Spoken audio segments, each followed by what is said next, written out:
Welcome back to Giant Freakin Robot. Above all other science fiction franchises, even Star Wars, Star Trek is known for its ships. And while many of the alien ships are amazing, Star Trek's best fleet is Starfleet. We all have our favorites, but when it comes right down to it, which Starfleet ship kicks the most ass? Determining which ship is the most powerful isn't as easy as it seems. You can't, for instance, compare the Galaxy-class Enterprise to the Constitution Enterprise and say the Galaxy-class is more powerful because it's newer. What in blazes is this? That doesn't make any sense. The best way to determine which ship is the most powerful is by comparing it to the other ships of its era. But what does an era mean exactly? The Excelsior class was in service during the days of both Captain Kirk and Captain Picard. So do we compare it to Kirk-era ships or Picard-era ships? For this list, we're going to attempt to determine which Starfleet ship is the most powerful by comparing each vessel directly against the other ships in service during its peak. That means comparing against other Starfleet ships, but also against the enemy threats it was expected to be the best defense against. If I get lost, I'll just follow the ship in front of us. For example, when the Excelsior was the Federation's most powerful ship, how much more powerful was it than all the other ships around it? That differential will help point the way to which Starfleet ship is truly the most powerful. The game's afoot, huh? So here they are, in order, Starfleet's most powerful starships. Dawson!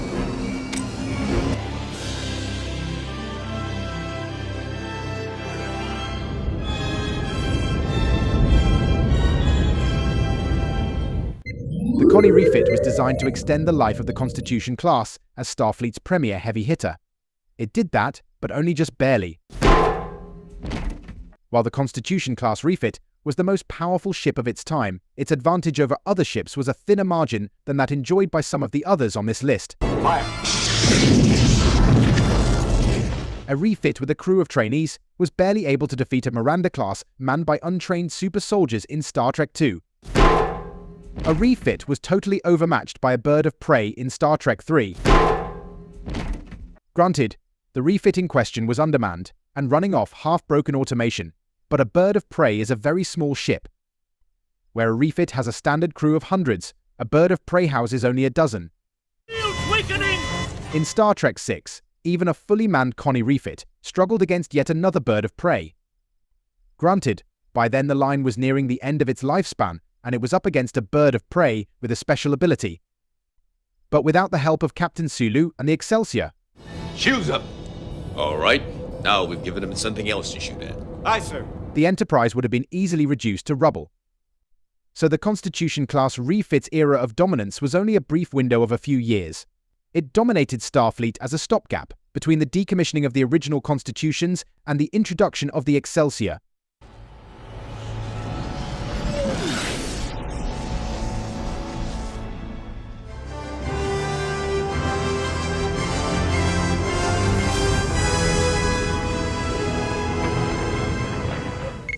The Odyssey class was Starfleet's attempt to match the mega-sized ships of the Borg and the Romulans. While not as big as those massively sized ships from other races, it was the biggest ship Starfleet ever produced. The Odyssey measured over 1,000 meters in length and carried a crew complement of over 2,500. For comparison, the previously largest ever Starfleet ship, the Galaxy class, measured only a little over 600 meters long and carried a crew of just a little over 1,000. My God, that's a big ship. The Odyssey didn't just outclass everything in size, it also did so in capability. The ship incorporated everything Starfleet had ever learned about ship design and put it in one big package. But at the same time, because it was so big, it wasn't exactly maneuverable. And because it did so many things, it perhaps sacrificed the ability to do any one thing extremely well. During its reign, it was the Sovereign class that continued as Starfleet's primary offensive weapon. And some of Starfleet's best exploration and scientific work soon began to be parceled out to newer, smaller, and easier to produce ships like the Sagan class. But sheer size makes up for a lot, and there's nothing in Starfleet's armada that's ever been bigger than the Odyssey class.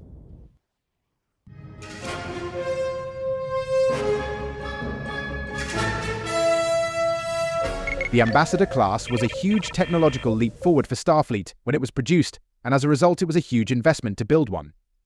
It was worth it. The Ambassador was the heavyweight of its era, When one showed up, everyone got out of the way. The ship was so much more powerful than the others of its time that it could take on two of any of the best ships any other of the major races could field. It was the first stepping stone on the way to the Galaxy class. But the Ambassador class was not designed as a warship, or an explorer, or with any one thing in mind. It was a one-ship-fits-all approach, and as such, like the Odyssey, it lacked the ability to do any one thing extremely well. We do know, thanks to Tasha Yar, that its innovative engines gave it a huge maneuverability advantage over most other vessels of the time.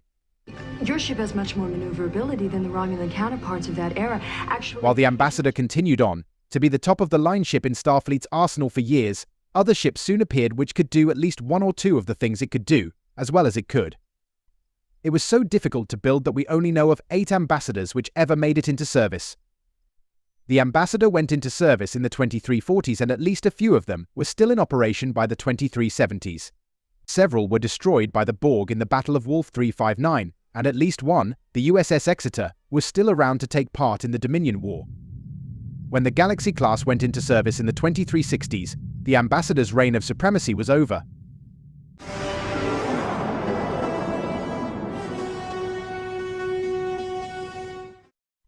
Introduced in the 2370s, the Sovereign class was a purpose-built warship, designed with the specific goal of defeating the Borg in mind.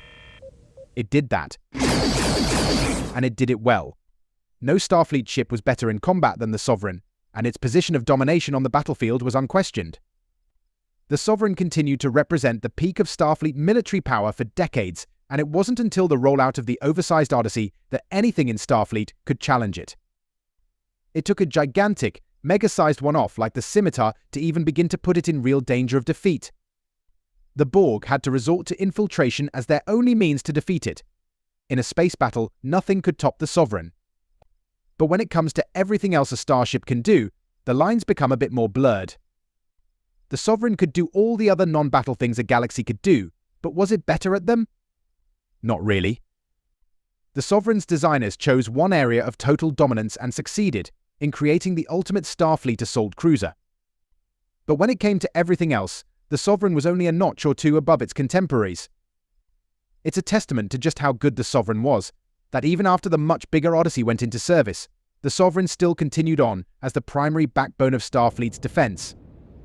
The Odyssey was free to go off exploring, because the Sovereign was nearly as good as it was when it came to kicking ass.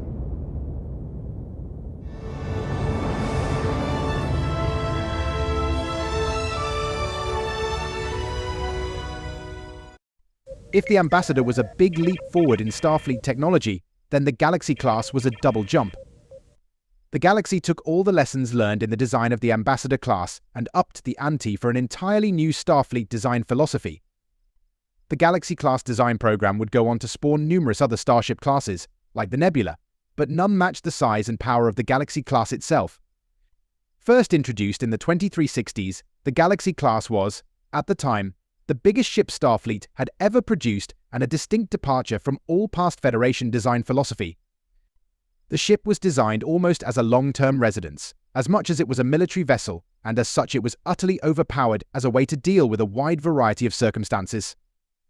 Despite its massive size, the Galaxy class was the fastest ship of its time and also surprisingly maneuverable. The ship's ability to adapt to any circumstance allowed it to easily outclass anything thrown at it. That flexibility gave the Galaxy class the potential to defeat threats which on paper ought to have been able to overpower it. Like the Ambassador, the Galaxy class was difficult to build. However, it was so successful that Starfleet invested the resources necessary to make a lot of them. In its time, no Starfleet ship came close to the Galaxy. I preferred the weapon systems on the E. Additional phaser arrays, torpedo... Its shielding was particularly innovative, with a heat dissipation rate double that of its predecessor, the Ambassador class. In fleet formations, a Galaxy class always served as the flagship and the hub of all operations. During the Dominion War, entire wings of Galaxy-class ships were put together as a way to create massive amounts of firepower in one irresistible stab at enemy fleets.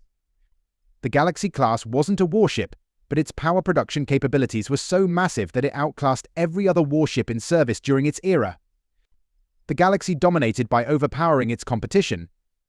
In one sense, the Galaxy's reign as Starfleet's ultimate starship was short-lived. The Sovereign was introduced in the 2370s and immediately took over as the Federation's top-of-the-line starship. But as good as the Sovereign was, there were still things the Galaxy class could do as well or better. As a result, the overpowered, massively sized Galaxy continued serving critical roles in Starfleet for a few more decades. Many Galaxy-class ships were destroyed in the war with the Dominion. Even though the Galaxy was still one of Starfleet's most powerful ships, due to the massive resource drain required to construct one, most were never replaced. I realize what I've missed most. The carpet. If those ships hadn't been lost, then it's possible the Galaxy class would have continued on as the Federation's top-of-the-line symbol even after the introduction of the Sovereign class.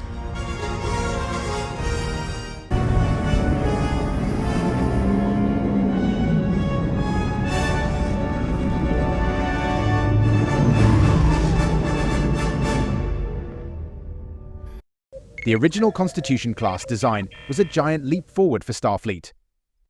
Before it was the era of the NX class, a ship that was celebrated for managing to make it to Warp 5 without falling apart. Warp 5. The Constitution raised the bar for what to expect from a starship and reigned as the dominant force in the galaxy throughout the mid-2300s. Only 12 of these Type 1 heavy cruisers were produced. In those early days of the Federation, the Constitution class was so far ahead of its time that it was likely hard for Starfleet to imagine they might need more.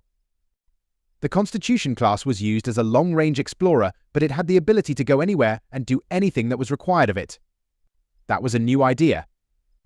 Previous Starfleet vessels were usually purpose-built for specific tasks, and while the NX-class ships ended up filling the anything and everything role, it's not what they were intended for.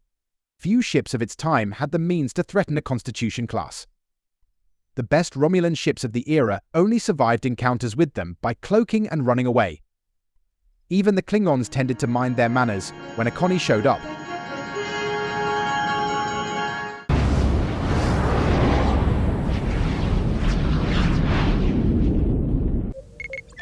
When the first Excelsior rolled off the line, it was a total failure. Prepare for warp speed, stand by transwarp drive. It was designed around the idea of a transwarp drive that, Scotty's sabotage aside, just didn't work. Execute.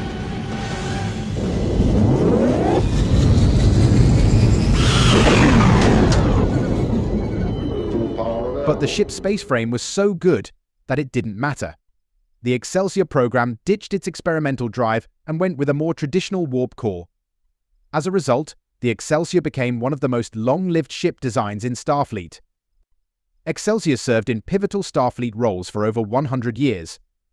When they first rolled off the line in the late 2300s, they quickly replaced the venerable Constitution-class refit.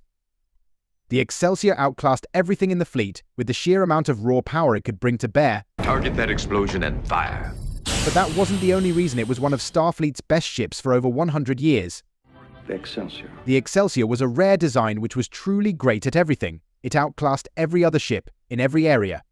Better still, the space frame was so versatile it was easily upgraded.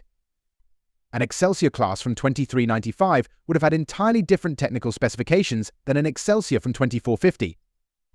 The Excelsior's reign as Starfleet's top-of-the-line starship lasted for nearly 60 years. It led the fleet from the Constitution refit's retirement up until the arrival of the Ambassador class in the 2340s. That's 60 years as Starfleet's premier performer and another 50 or so after as the Federation's most reliable workhorse. Even the arrival of ships like the Galaxy class or the Defiant class did not mean the Excelsior class was out of its element. A properly outfitted Excelsior had the ability to go toe-to-toe with the latest of Starfleet's technical marvels. It was a rogue Excelsior class with an inexperienced commander which fought the Defiant to a near standstill as it sped towards Earth in an attempt to stop a coup. And the Defiant was a purpose-built warship. Outside of a Sovereign class or a Galaxy class, few other ships of that era had the ability to take down that kind of battleship. When we think Star Trek, we think of the Constitution class. But when the people of the Federation think Starfleet, they almost certainly imagine an Excelsior class out there sailing among the stars.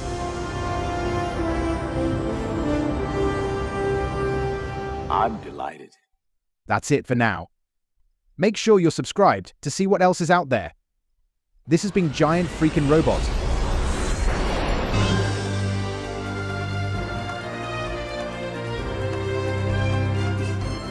know row, row, row, row, row your boat? Merrily, merrily, merrily, merrily, life is but a dream. Merrily, merrily, merrily, Your boat gently down the stream. We'll be having a good time.